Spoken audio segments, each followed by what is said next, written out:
in a world full of negative people.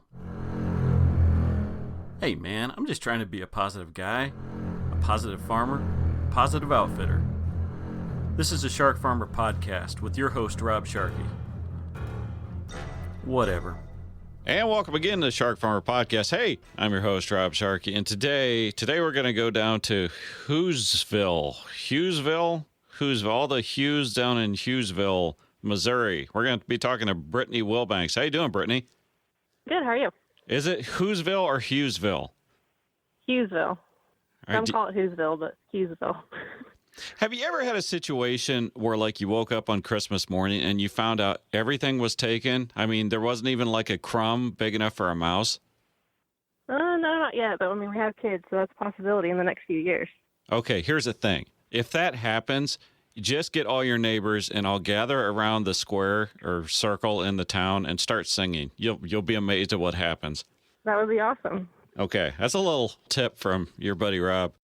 Where is Hughesville, Missouri? It's kind of in the west central part of the state.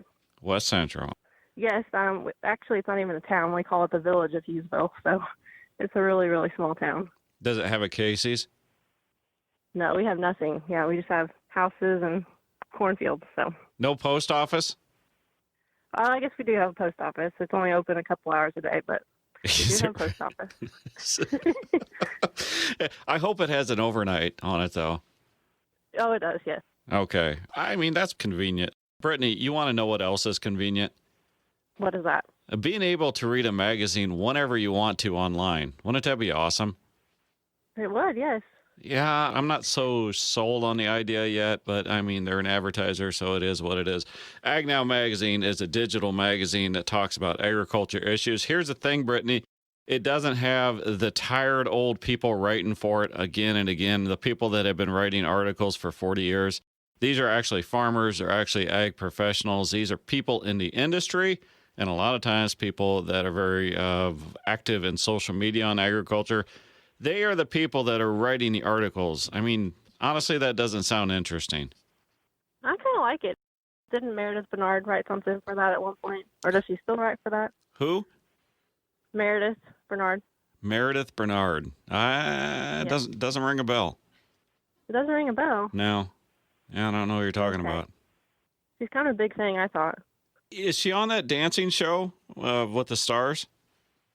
Not that I know of.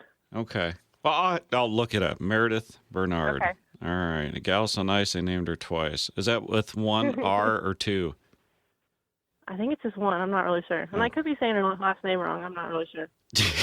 The thing is, when you write an article for the old magazine, the old types, our farm gets like 20 copies of the same magazine. I get one for Rob Sharkey. I get one for Sharkey Farms. I get one for Emily Sharkey. I get one for Sammy Sharkey. That's our dog. We get all this stuff. Is your farm the same?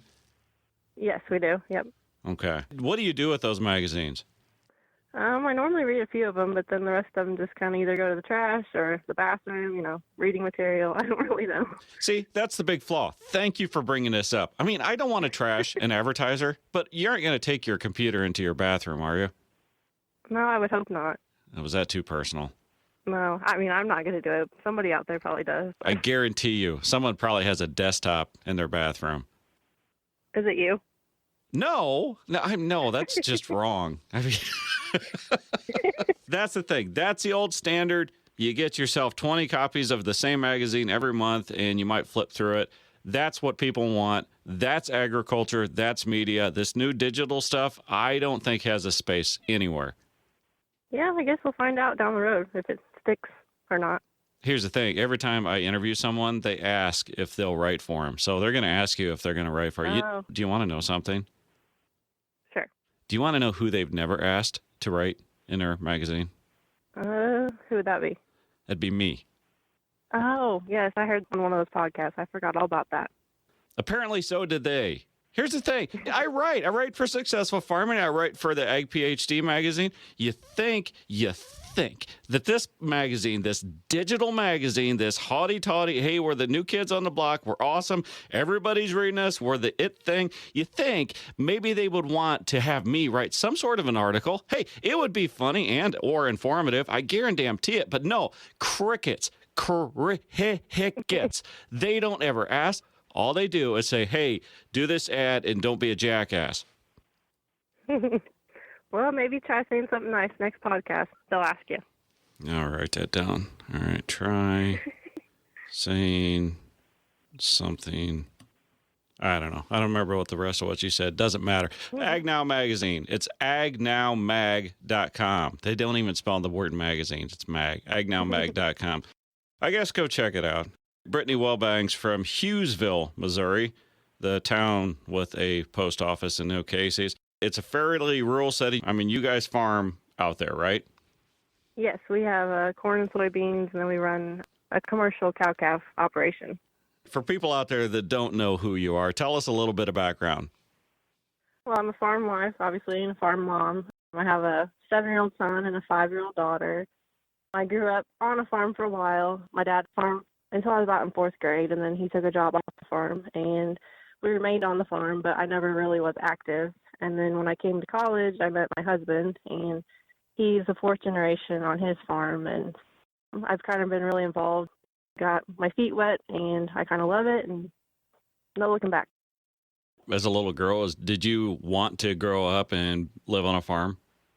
Yes, my plan was to go to vet school, actually. I was going to go to community college and then go to a 4-year university and hopefully vet school, but that's how life goes. Things change, so that didn't happen. But yes, I definitely wanted to end up somewhere ag-related. Those veterinarians, they have to go to a lot of school and stuff. That is true, yes. Yeah, I think you're better off. You guys do have cows. Yes, and we have about 250 head of mama cows, so. That's a lot of work, isn't it? Yeah, but I love it. I wouldn't change it for anything. What is it with you cow people? You always seem to enjoy the cows. I really don't know. It's just my stress reliever. Something about watching a baby hit the ground and raising it all the way until it goes to the sales barn. It's really rewarding. You say in some of your social media that you like to get your hands dirty. You like to get on in there and get involved. That is not just work to you, but it's enjoyable. Yes, it is. Up until about a year ago, I was working full-time on the farm, and then due to some income issues, I had to take a job off the farm. And so now I just sit at a desk all day, and I hate it. But, I get off at 3, so I'm able to go home and work on the farm. And just something about manual labor just makes me feel accomplished. That's why I like it. I think most people understand that, even non-farm. I mean, to me, it seems like it's such a disservice that we do to the youths, the kids like yourself of America, when we don't have them do physical stuff, even like mowing the yard. It's that sense of accomplishment. It's just out there doing stuff with your hands and seeing something being done that you accomplished. There's nothing like it, and it's just a damn shame that not everybody's able to experience that. Yes, that's for sure. So you met your husband in college? Yes, I went to community college, and he was ag club president. I was, freshman. We went on our first date and never looked back. So we've been together about 13 years, and we'll be married 10 years come December. So you met at the ag club? Ride. I've met him at the first ag club meeting in college. So was it love at first sight? I mean, kind of, sort of. I don't really believe in love at first sight, really. So. I know it's bad to say, but. What'd you do for your first date? We actually went and saw Talladega Nights. I hate Will Ferrell, so I don't know why we went, but we went, and I hate that movie. But how could you hate that movie? I don't know. I'm just dry humor to me. I don't know. The scene where he is talking to the French guy towards the end, right before the big race, and it seemed like it's just complete ad-libbed and not scripted. That is one of the best scenes in movie ever. Yeah. And I can see how you like that stuff. That is the biggest backhanded compliment I've ever gotten. So you get married. How long did you date before you got married? You said, 3 years? Yeah, right about 3 years. Okay. Like the whole typical farm kids wedding, did you have tractors and everything? No, we actually didn't. We got married in December, just your normal church wedding, and no, there weren't any tractors there. You got married. Did you go straight to working on the farm with your husband? Actually, I did not. He was farming with his grandpa and uncle, and his grandpa doesn't believe, women should work on the farm. And in 2015, he lost one of his legs to diabetes, and he had to quit working on the farm, and that's kind of when I stepped in because Seth needed the help, and he was okay with a woman working on the farm. So I've been full-time, employee on the farm, really, because it's just him and I. So. Okay, it is kind of funny, the generational thing. So, I mean, was it ever a big deal to Seth that you were a chick and you were helping on the farm? Not really. I mean, it's taken a little bit to get used to, but because I have a lot of mistakes, but it's a learning process for sure. Do you want to know a little bit of a secret there, Brittany? Sure. Guys make a lot of mistakes, too. Oh, they do. That's for sure. They just don't want to admit it. Other guys. I'm not saying me. Other guys too. Okay. So, all right. Do you got grain side of your farm, too? Yes, we have corn and soybeans. We just have about 200 acres. We're not very big, but around here it's hard for young people to find land to farm. Oh, sure. Yeah. So you got married. You're farming. You have been unbelievably honest on your social media about some of the struggles you've had with mental health and stress. When did that part start?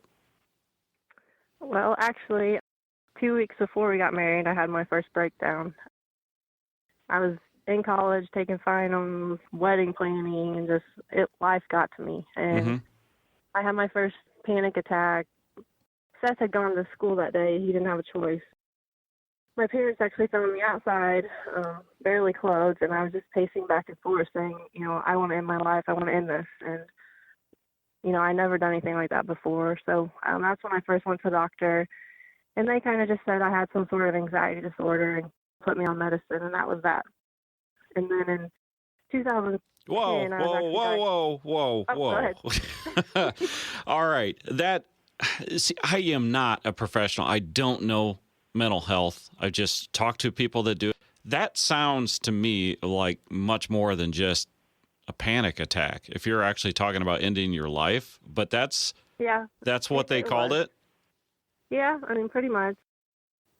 They just summed it up as I had too much going on, and once the wedding happened and everything, you go back to normal kind of thing. And that first time I just saw a general family doctor, and I think that was just kind of, here's your medicine, get out the door, try it, and see what happens kind of thing.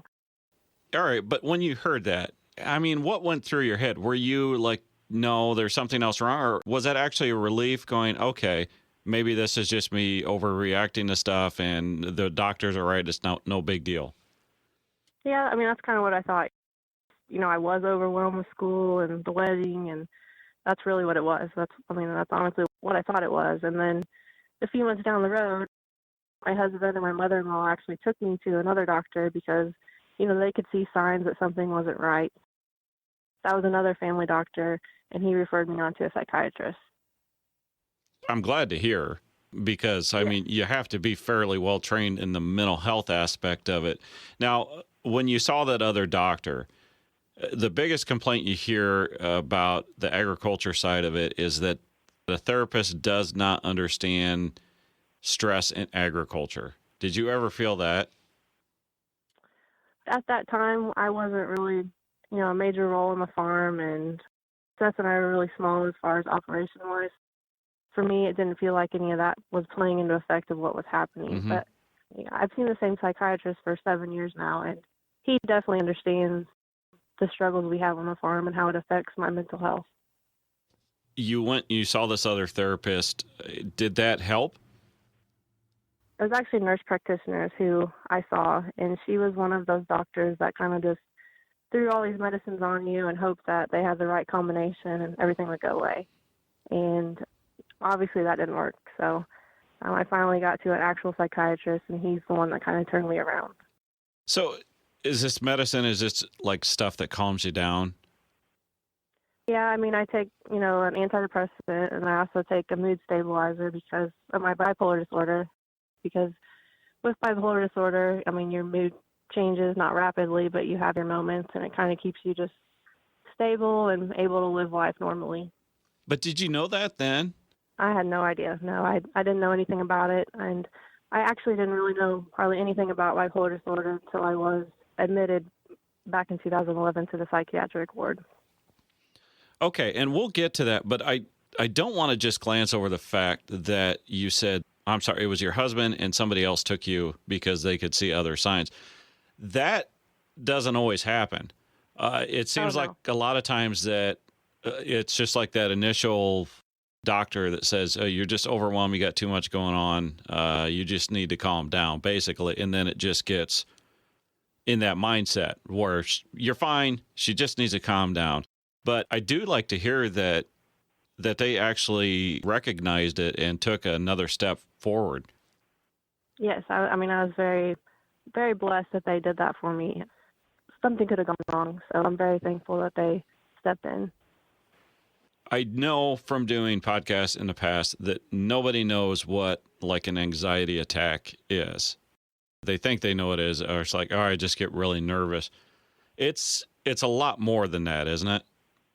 Oh, for sure. I feel like you're kind of having a heart attack, and you're sweating, and you're shaking, and you're just panicking. You don't know what's going on, and thoughts are just running through your head, and you just lose control of your body and your mind, basically. Is it a deal where you think something's medically wrong with me, or is it other things that are taking over your brain at that point? I mean, when I first had mine, I just thought it was something medically, not mentally. So I didn't really know what was going on. Which that makes it all the worse, doesn't it? I don't know. The worst thing, if I got something wrong and like an idiot, I know it's wrong, but I go on like this WebMD. And it's like if I stub my toe or something, and I'm like, well, I've got a stub toe, and I put it on WebMD. It's like, oh, you have cancer. And then all of a sudden, I'm like super nervous, all ramped up that actually there's something wrong with me. It makes it 100% worse. Does that play into this? Oh, yes, for sure. I mean, when everything was first happening, I was doing the same thing. And the more information you read, a lot of it, isn't true, and your mind loses control of what's real and what's not. Yeah. So they got you some medicine. Did that work? No, I mean, kind of, sort of. Like I said, the nurse practitioner, she was big about pushing pills, is what I call it, and trying to find the right combination. And when it all kind of started, I bet I was on 8 different medicines at one time, and I went through a spell where they just put me medicine after medicine to try to find the right one. And I mean, it seemed like they never really could find one. Mm-hmm. Let's jump ahead a little bit because I'm sitting in my living room, sitting on a couch with my wife, and she's actually tearing up a little bit. And I'm like, what's wrong? And she was reading a Facebook post. Well, it happened to be yours, where you talk about how you were admitted to, is it called a mental hospital? No, this was just the psychiatric ward of this hospital. It was just part of an actual hospital. So. Okay. So tell me how that got to that point. They had me on all sorts of different medicine, and I just got kind of fed up with it. I was kind of in denial, really, of what was going on, and I decided I just didn't need to take the medicine. So I just stopped cold turkey, and about 4 or 5 days in, I just got to a point where I wanted to end my life, and I was thinking about it, and I was thinking about driving, head on into something as fast as I could go, or driving off a cliff. And I actually drove off that morning and shut my phone off. I didn't want to talk to anybody, and I turned it back on, and Seth actually called, and that's when he found me, and we went to the psychiatric ward. When you get to that point, do you realize it? Yes and no. Since I've been admitted, I've had those thoughts again, and luckily my children, if I think about my children at my funeral, I know that sounds awful. If I think about them, without me, that's what always brings me back in. Yeah, I mean, it's tough, for sure. Sure. What was that phone call when he finally did get a hold of you? It was actually, I think he was pretty mad, but, I'd driven off, and that's one of my deals with bipolar. I just want to run off and hope that everything will be fine if I just drive away and not look back. I mean, I wasn't very happy, but at the end, I had a good result out of it. So, okay, because that's a stigma with a lot of this, isn't it? Is that it's basically just a selfish behavior? Yes, that is a huge part. Yes. Can you explain to us why it's not? I mean, when all this happened, I was at the point where I thought it was selfish too, and I didn't quite understand how the brain works. And you have no control of your mind. And I say, one of the biggest battles you ever fight is with your mind. And luckily today you have things that will help you with that battle. But until you've been so low that you want to end your life, nobody will really understand. And I know it seems selfish, but it's something that your mind just takes control, and you really have no say. Are you to that point where you do know that it's not selfish, though? Yes and no. Honestly, after I posted that post on Facebook the other day, I was like, well, I know people are going to think that it was just a cry for attention, and I still have my moments where I think that, but I know it's not. I guarantee you it's not. You're putting stuff on Facebook, right? Aren't you supposed to put a picture of your dog and everybody's supposed to say how cute? To actually put yourself out there like you are doing, that's got to be terrifying. It is. It's just my hope that someone reads that and they realize, I'm not alone, or there's somebody out there that understands, or, I need to go get the help that, is going to push me to good things and not the other way around. And so hopefully just by sharing my story, if I can help one person, I'm okay with that. So part of that post that I think, it definitely caught Emily's attention the most was your fear of your husband not accepting you back. Yes, yeah, definitely. Actually, his dad had been going through treatments for brain cancer, and it wasn't just a few weeks after I was admitted that he passed away, but I was just so worried that, he thought I was pulling him away from his father, which I felt awful after the fact. I felt crazy. I was worried that, he thought I was crazy and he would just leave me there. When he reads that, what's he say to you? He actually doesn't have Facebook, so he hasn't seen the post, but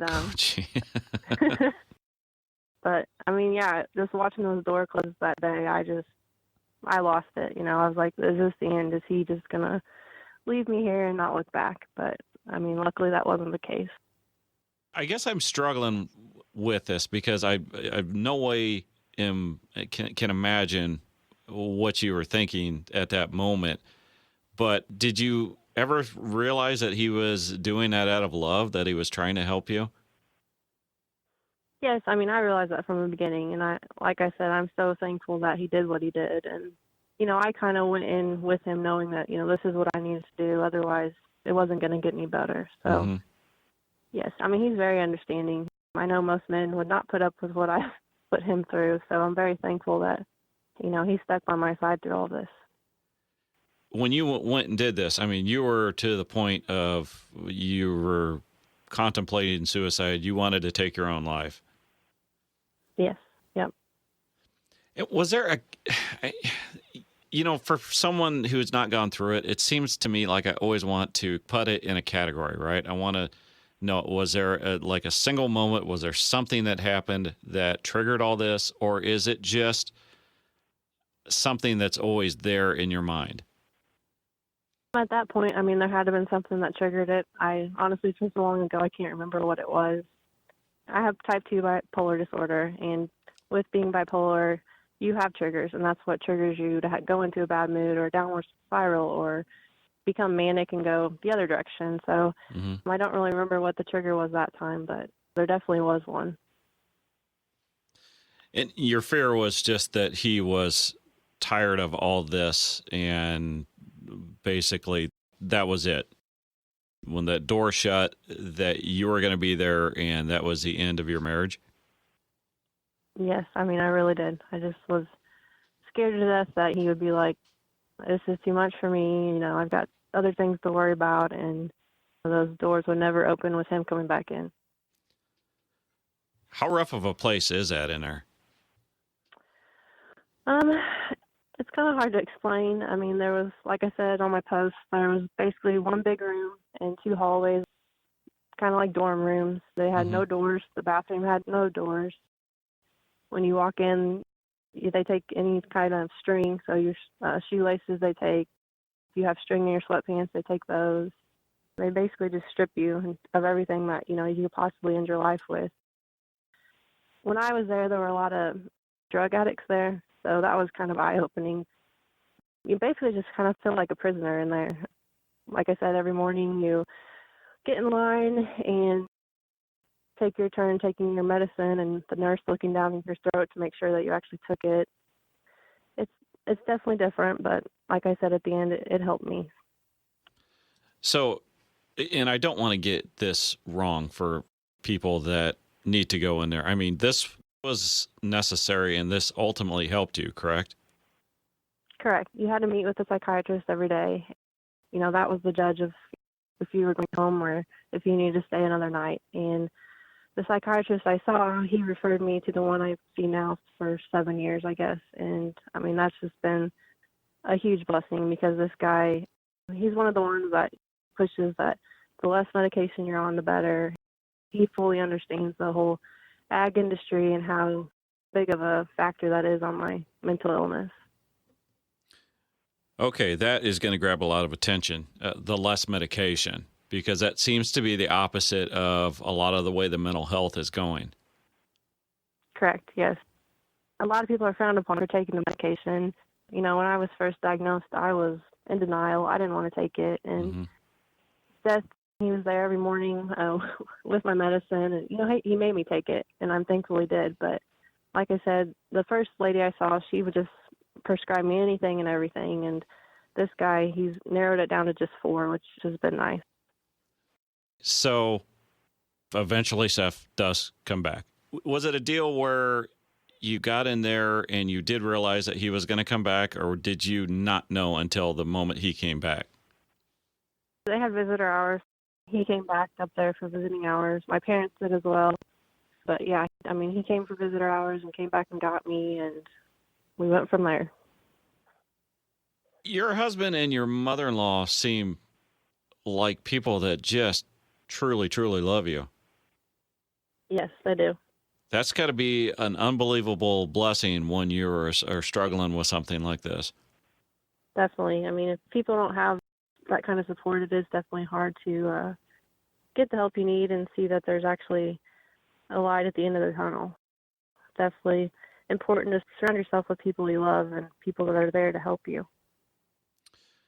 I remember a Twitter post a while back. You know how that is, right? It kind of, something gets put out there and then people get talking about it in the chat rooms and whatever, where there was a ton of people that were really worried.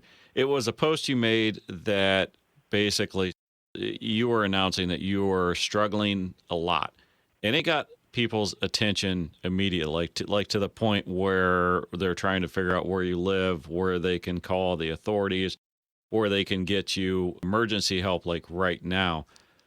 When you posted that, what was the response? I remember kind of scrolling through there, and there was a massive amount of replies to that. But behind the scenes, the private messages, what was the response there? Oh, I mean, I can't tell you the number of private messages I got. I mean, it was just flooded my inbox, and, you know, there's people, you know, I'm here to listen, or let's get the help you need, or just you can vent to me, that kind of thing. And, you know, I was just overwhelmed. All the messages that I got, and that's the great thing about social media. I mean, sharing our stories and through the good and the bad, and being able to connect from all over the country, knowing we still have the same issues, and, you know, we're there to help each other. I was floored by the amount of support I got from that post. There's been, I mean, just a couple of times on social media where I was set back and truly scared for somebody. That was one of them. Was that a point where you were thinking about ending your life? I mean, I wouldn't say I was that close, but I was definitely very down. I had done something I shouldn't have done, and, you know, I felt like I didn't deserve to be here, and that my husband deserved better and my kids could do better. And I was in a very low, and I got in to see my psychiatrist immediately, and we did a little adjustment to my medication, and that kind of brought me back around. But yeah, I was definitely low, that's for sure.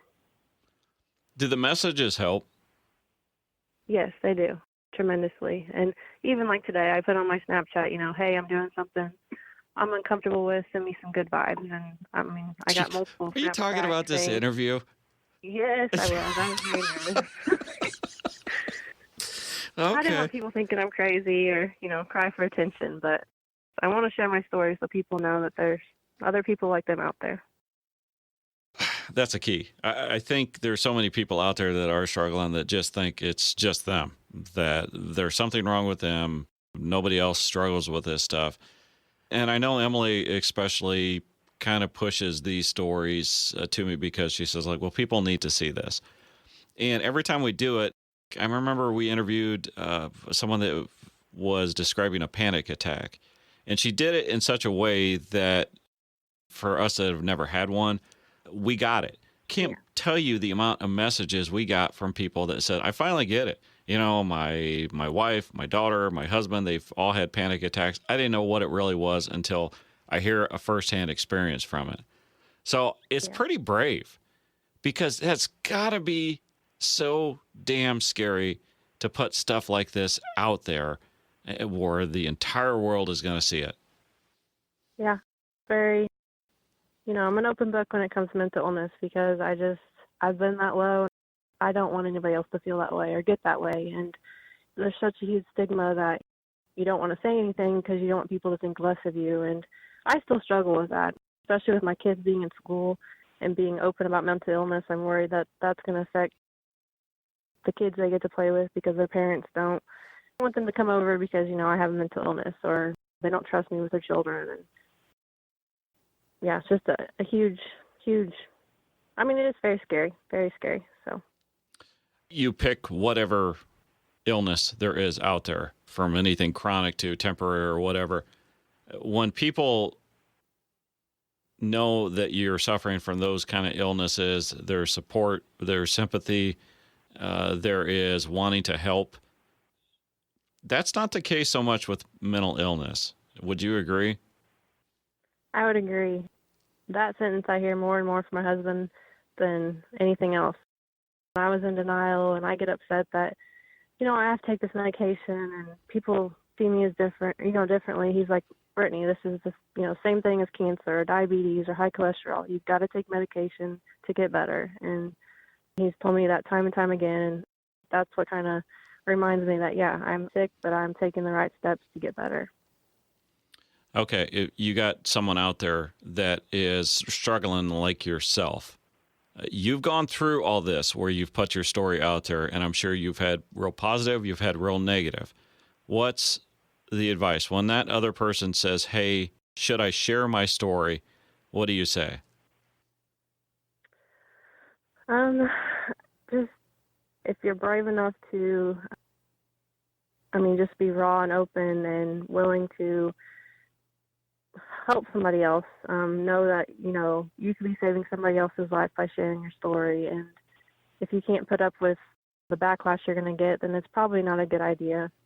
When I first started doing this, I got some of that. And each time I've done it, I just get a little bit stronger. So I would say, do it if you can. And if you don't feel comfortable, wait sometime till down the road and you feel more stable and comfortable doing it.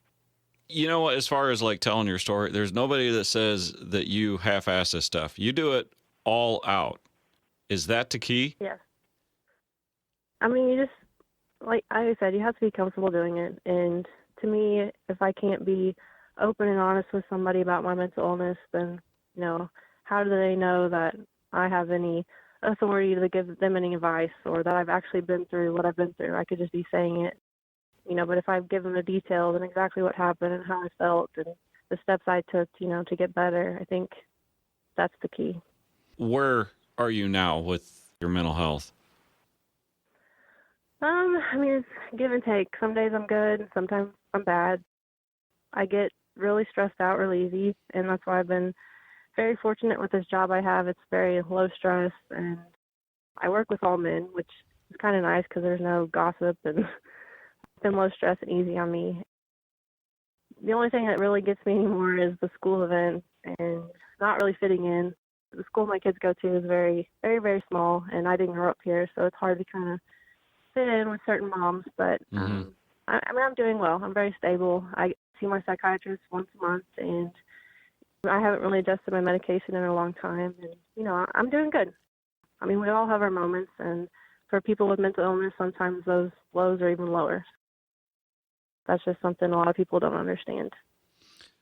All right, I'm going to ask this question in a third person for you, so you're not talking about yourself, right? Because it'd probably be awkward to answer it. But say if somebody listens to a podcast like this, and naturally, what they're going to want to do is they're going to want to reach out and, say, hey, thank you.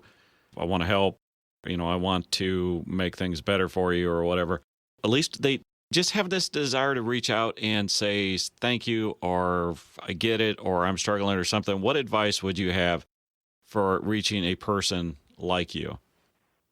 As far as somebody struggling with the same issue, I could relate to your story, and, if you could help me with a few steps to get where I need to go, or I need somebody to vent to, that kind of thing. Well, I will say this. I don't know this about you at all, but sometimes when someone puts themselves out there like you are, a lot of people want to reach out and say whatever, and it can get overwhelming. I mean, even emotionally, it can get overwhelming just time-wise. So if you reach out to someone like Brittany and they don't get back to you right away, calm down. I mean, it's not a deal where she has to get back to you immediately with some amazing response. Yeah. I'm not very good with giving advice. I try, but just being able to share my story, and if there's people out there that can relate and they feel the same, and, kind of hear their story, and maybe, something I've gone through can help them, that kind of thing. And I'm a busy lady. I can't get back to a lot of messages, but I will do my best to answer any of them I can. So, does it get old? People asking, are you okay? Are you okay? Are you doing okay? Not really. Funny you say that. I don't know, last week sometime I had a really bad day, and I was really down, and I don't really know why, but I got a couple Snapchats that day and a Facebook message from somebody, and they're like, hey, how's it going? Are you doing okay these days? It kind of blew my mind that I needed that day, and there they were. So like I said, again, social media is a very powerful tool for mental illness, really. I think that's good to hear, because I don't know. Sometimes I wouldn't say anything. I remember responding to your tweet, and there was a couple of reasons that I didn't want to. I thought, well, I'm going to say the wrong thing. Number two, I mean, you're a woman that I didn't know, and that's weird. One of those times where I read something and that definitely scared me. So I'm glad you said that. Yeah. Well, I appreciate, everybody's comments and help and, private messages that go around. That was really helpful. You talked about your husband and your mother-in-law almost asking again and again, and almost pressing that issue. Is that a good thing? Is that what people should do when they notice something is wrong? Should they be continually asking and pressing to try to help? Yes, I think that's key. People with mental illness that don't want to say anything, they often say, I'm fine, or they have a smile on their face, and they just move on. But if they don't have somebody there saying, you need to get help, or we're here for you, that kind of thing, they'll not worry about it, and then they'll get worse. So yes, if you know somebody that's not doing the greatest, or they seem off, they don't seem quite right, then definitely do push them to go get help, or try to give them help. Do anything possible. Yes. You do talk about how working on the farm, and you mentioned how thinking about your kids helps. Talk about that a little bit. The days I'm low, I'll go out on the farm if I can, and feed the cows and ride the ranges through the fields, especially if it's a nice day. And that just uplifts me tremendously. Or playing with my kids and them doing something funny. Obviously, that really helps. Fishing is another big therapy for me, and I have a kayak, and we have a nice lake on one of our properties, and just going out there and doing something I love, it really helps me. And I think it's very important that, people take time for themselves, or they don't have a way to vent the issues they have. Are you continually looking for those type of things, like the kayaking or the cows? Is that enough? Is there enough things in your life like that to where you can maybe turn your mood, or is it a thing where you're always looking for something new? Kind of, always looking for something new. I'm open to things that are going to make me happy, obviously, and I'm a very crafty person, so some kind of painting class or something like that comes along and I find that that makes me happier, then yeah, I'll go that way. But for now, I mean, the cows and my kids are about what keeps me going. You could paint the cows and the kids, man. You could do the trifecta That was, while on a yeah, kayak. that might not look very good. It looks like a 4-year-old probably painted it, but we could see. So is that, I want to kind of clear this point up because you talk about your doctor now with the less medication. So with your bipolar, with what all you're struggling with now are you finding the medicine, or are you finding behaviors like going out and seeing the cows, or is it a combination that has made it better? Definitely a combination. If I didn't have the medicine, I don't think I would be in the state I am. I mean, I'm very stable, and I found the right tools to keep me there. Yes, I definitely think it's a matter of both, not just one or the other. You said also the doctor was more into the agriculture and the rural life. Is that paramount for someone like yourself and other farm wives, farm husbands that are out there struggling? I mean, I would say so. It's hard to find a psychiatrist that, one, you're comfortable with, and two, that, I mean, truly understands what you're going through. And this guy has really taken the time to get to know me and figure out, kind of what my triggers are and just the struggles of my life. I mean, the key is finding somebody that you're comfortable with. If you see a doctor every month that you're like, oh gosh, I got to go see them again, you're not really helping yourself. And I know there's not a lot of help out there, but if you could find somebody that you're actually comfortable with, that's very important. Well, if anything Missouri is known for, it's amazing fishing. What the hell? What are you catching, bluegill? No, I catch largemouth bass, crappie. One time I caught a catfish. I thought it was going to roll me under with my kayak, but luckily I got to shore before it did. Oh, you fish off the kayak? Oh, yes, I have a fishing kayak, yep. Oh, you're hardcore then. Okay. Yeah, yep, I love it. Yeah, Mrs. Shark Farmer's all into the kayaking too. Yeah, I've seen that. Yeah, the balance part of it, I prefer staying dry myself. Yeah, I think we should see that on video. That would be funny. Then maybe they'd ask you to get on the, Ag magazine. Ah, that would be on the damn cover. All right, so what are the fish biting on in there? We're going to end on fishing talk. So what bait are you using? Really, I just use a lot of spinners, bright colored spinners. But I haven't been fishing in quite a while, actually. I've just been kind of busy with kids and whatnot. But yeah, when I went last time, it was just the spinner baits. You better hurry up because you know what's coming. Yeah, I know, but I guess I could ice fish, but I've never done that. So I tell you what. Yes, we'll talk about this after we get off. But if you can get away in February and come up to Lake Fond du Lac in Wisconsin, we'll go sturgeon spearing. Oh, that would be fun. It is. But once you describe it to someone that you basically sit in an ice shanty and you watch a hole in the ice with a trident ready to spear a fish that never shows up, it doesn't sound that fun, but it's a blast. I'd try it one time at least. Okay. All right. Well, Emily, get your information. And you'll be the one. You'll go up there and you'll probably spear the prehistoric monster. Yeah, possibly. I don't know. All right. Brittany Wilbanks from Hughesville, Missouri. I want to thank you for being so open and brave out there on social media. I know you're helping people. I mean, you might never, ever know that or find that out, but I know you are. I mean, is that even a question in your mind? Sometimes, I just kind of wonder if I'm just, like I said, I worry people think it's just a cry for attention and just kind of ignore it. But, there's probably at least a couple people out there that are like, okay, I'm not the only one. So if I can at least help one person, I'm okay with that. Well, see, here's the thing. I don't know if you know this or not, but I mean, it's like 99.999% of the time true. Podcasters never lie. We always tell the truth. And I'm telling you that you're helping people.